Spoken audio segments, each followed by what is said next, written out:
সংৰক্ষণ সংবৰ্ধন প্ৰচাৰ আৰু প্ৰসাৰৰ জৰিয়তে বিশ্ব মঞ্চত প্ৰতিষ্ঠা কৰাৰ লক্ষ্যৰে এনেধৰণৰ অনুষ্ঠান আয়োজন কৰি আহিছে। ইতিমধ্যেই বিহু নাচৰ সৰ্ববৃহৎ সমূহীয়া পৰিৱেশন বিহু বিনন্দিয়া আৰু ঝুমুৰ বিনন্দিনীয়ে ইতিমধ্যেই সমগ্ৰ বিশ্বৰ দৃষ্টি আকৰ্ষণ কৰিবলৈ সক্ষম হৈছে।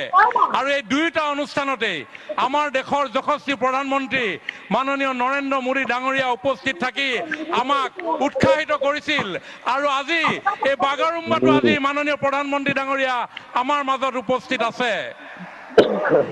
বড়ো সমাজৰ আগশাৰীৰ সংগঠন দুলাৰাই বড়ো হাৰিমু আফাদ, বড়ো সাহিত্য সভা, দুলাৰাই বাথৌ গৌমুঠকে ধৰি কেইবাটাও সংগঠনৰ সহযোগত 25 গৰাকী বিশেষজ্ঞ সমিতিয়ে ৰাজ্য চৰকাৰৰ সহযোগত মাননীয় মুখ্যমন্ত্ৰী ডাঙৰীয়াৰ চিন্তাৰ আধাৰত এই যি বাগৰুম্বা দহৌ আয়োজন কৰিছে, মই ভাবোঁ এই বাগৰুম্বা দহৌৰ জৰিয়তে আমাৰ বড়ো সমাজৰ যি সাংস্কৃতিক বৈভৱ, লোকগীত, লোক সংস্কৃতি, লোকনৃত্য, লোকবাদ্য, লোক অলংকাৰ আজি মাননীয় প্ৰধানমন্ত্ৰী ডাঙৰীয়াৰ উপস্থিতিয়ে সমগ্ৰ বিশ্বজুৰি প্ৰচাৰ লাভ কৰিব, প্ৰসাৰ লাভ কৰিব আৰু সকলোকে মন্ত্ৰমুগ্ধ কৰিব।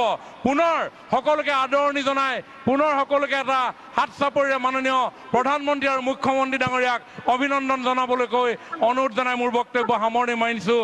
ধন্যবাদ। জয় বাগৰুম্বা, জয় দহৌনি। ধন্যবাদ।